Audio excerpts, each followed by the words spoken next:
সাংবাদিক সুমন গুপ্ত সুচিত্রা সেনকে নিয়ে স্মৃতিচারণ করতে গিয়ে বললেন, যতদূর আমি জানি একবার মুনমুন তার মাকে নিয়ে ধারাবাহিকভাবে একটি পত্রিকায় কিছু লেখার পরিকল্পনা করেছিলেন। কয়েক কিস্তি লিখেও ছিলেন, কিন্তু হঠাৎ সেই লেখা তাকে বন্ধ করে দিতে হয়। আটঘাট বেঁধে লেখা শুরু করেও কেন মুনমুন লেখা বন্ধ করে দিলেন তা নিয়ে বিস্তর জল্পনা কল্পনা হয়। তবে মুনমুনের এই লেখা বন্ধের আসল কারণ তাঁর মা। সুচিত্রা সেন চাননি তাঁরই মেয়ে মাকে নিয়ে কিছু লিখুক। একদিন রাগ করেই মেয়েকে তিনি লেখা বন্ধ করার কথা বলেছিলেন। মুনমুন তার মাকে ভীষণ ভয় করতেন। তিনি তৎক্ষণাৎ ওই ধারাবাহিক রচনা বন্ধ করে দেন। মুনমুনের ইচ্ছে ছিল তার মায়ের কিছু কিছু কথাবার্তা অডিও ক্যাসেট করে রাখবেন। শুনেছি তাতেও নাকি মহানায়িকার আপত্তি। মুনমুন তার মাকে কতটা মেনে চলেন নিজের চোখে না দেখলে বিশ্বাস করা শক্ত। আমার যে কথা মনে হয়, সুচিত্রা সেনের মতো ব্যক্তিত্ব খুব কম চোখে পড়ে। পর্দায় ও পর্দার বাইরে ব্যক্তিগত জীবনে প্রায় প্রতিটি ক্ষেত্রেই তিনি তার এই আকর্ষণীয় ব্যক্তিত্বে ছাপ রেখেছেন। আর এই জন্য অনেকেই হয়তো তাকে ভুল বুঝেছেন। মায়ের এই ব্যক্তিত্বের সামনে মুনমুনের মতো মেয়েকেও গুটিয়ে থাকতে হতো। এ প্রসঙ্গে একটা ঘটনার কথা মনে পড়ে। একবার মুনমুনের সঙ্গে কোনো একটা অনুষ্ঠান থেকে ফিরছি। বেশ রাত হয়ে গেছে। অন্ধকারের বুক চিরে হাইওয়ে দিয়ে তার গাড়ি ঘন্টায় তখন প্রায় 70-80 কিলোমিটার বেগে ছুটে চলেছে। স্পিড মিটারের কাঁটা কাঁপছে থরথর করে। মুনমুনের মুখে একরাশ চিন্তা। ওর চিন্তার কারণ কি জানতে চাইলাম। মুনমুন অন্যমনস্কভাবে বললেন, অনেক রাত হয়ে গেছে, আগে বাড়ি ফিরতে পারলে ভালো হতো। পরে জেনেছিলাম মেয়ের রাত করে বাড়ি ফেরা সুচিত্রা সেন একদম পছন্দ করেন না। শুটিং বা পার্টি থেকে ফিরতে মুনমুনের মাঝে মাঝেই দেরি হয়। নির্দিষ্ট সময়ের পর সুচিত্রা সেন ফ্ল্যাটের কোলাপসিবল গেটে তালা লাগিয়ে দিতেন। এই কথাও শুনেছি গেট বন্ধ থাকার জন্য একদিন সারা রাত মুনমুনকে এই বহুতল বাড়িরই একতলা কাটাতে হয়েছিল। সুচিত্রা সেন গেট খোলেননি। আসলে এই বয়সেও মেয়েকে শাসনের মধ্যেই রাখতে চেয়েছিলেন শ্রীমতী সেন।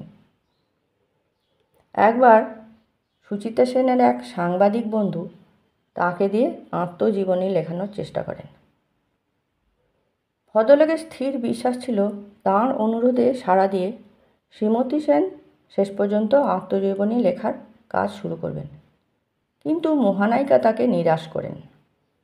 সুচিত্রা সেন তার সেই সাংবাদিক বন্ধুকে বলেছিলেন, তুমি অভিজ্ঞতা আর জীবনের কথা আমাকে লিখতে বলছো। তুমি জানো না আমার জীবনের কথা লিখতে গেলে অনেক রাস্কেলের কথা লিখতে হবে আমাকে। আমার এই দীর্ঘ অভিনয় জীবনে অনেক রাস্কেলই এসেছে। ওই অপদার্থগুলোর কথা লিখে তাদের আমি অকারণে গুরুত্ব দিতে চাই না। আবার ওই লোকগুলোর কথা না লিখলে আমার জীবন কাহিনী অসম্পূর্ণ থেকে যাবে। এই অনেকটা উভয় সংকটের মতো ব্যাপার। আর এই ধরনের অদ্ভুত সংকট মোকাবিলা করার মতো ক্ষমতা আমার অন্তত নেই। তাই প্রচুর প্রস্তাব পেলেও আত্মজীবনী লেখার তাগিদ অনুভব করিনি। শ্রীমতী সেন বলেছিলেন, আমি জানি কিছু কিছু সাংবাদিক আমার সম্পর্কে পত্রপত্রিকায় নানান কথা লেখেন। এতে সত্যি মিথ্যে দুরকমই থাকে। কেউ মিথ্যে লিখলেও আমি তার প্রতিবাদ করি না। কেন শুনবে? মনে হয় মিথ্যে লিখেও যদি কেউ 2 পয়সা রোজগার করতে পারেন, করুন না। এই কথা শুনে তার ওই সাংবাদিক বন্ধু বলেছিলেন, তোমার জীবনের কথা যদি কেউ ইচ্ছে মতো লেখেন তাহলে তো তোমার সম্পর্কে ছাপার অক্ষরে অনেক কথাই মিথ্যে হয়ে থাকবে। গুজবের ওপর ভিত্তি করে কেউ কিছু লিখুক, সেটা কি ঠিক? সুচিত্রা সেন এসব প্রশ্ন সযত্নে এড়িয়ে যান। তিনি মৃদু হেসে বলেছিলেন, যার যেমন ইচ্ছে লিখুন, আমি কিছু মনে করি না। তবে হ্যাঁ, যদি হলিউডের বিখ্যাত অভিনেতা এরল ফ্লিনের মাই উইকেড ওয়েজ এর মতো আত্মজীবনী লিখতে পারতাম তাহলেই লিখতাম, যাতে গোপন বলে কিছু নেই। আমার জীবনের এমন সব ঘটনা রয়েছে, কারো সম্পর্কে একবার যদি মুখ খুলি তাহলে কিন্তু কিছু ঘর ভাঙবে, কিছু কিছু সংসারে আগুন জ্বলতেও পারে। তার থেকে চুপ করে থাকাই ভালো।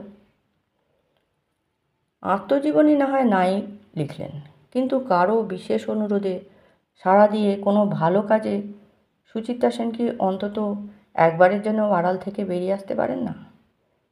এ ব্যাপারে একবার মুনমুনকে জিজ্ঞেস করেছিলাম।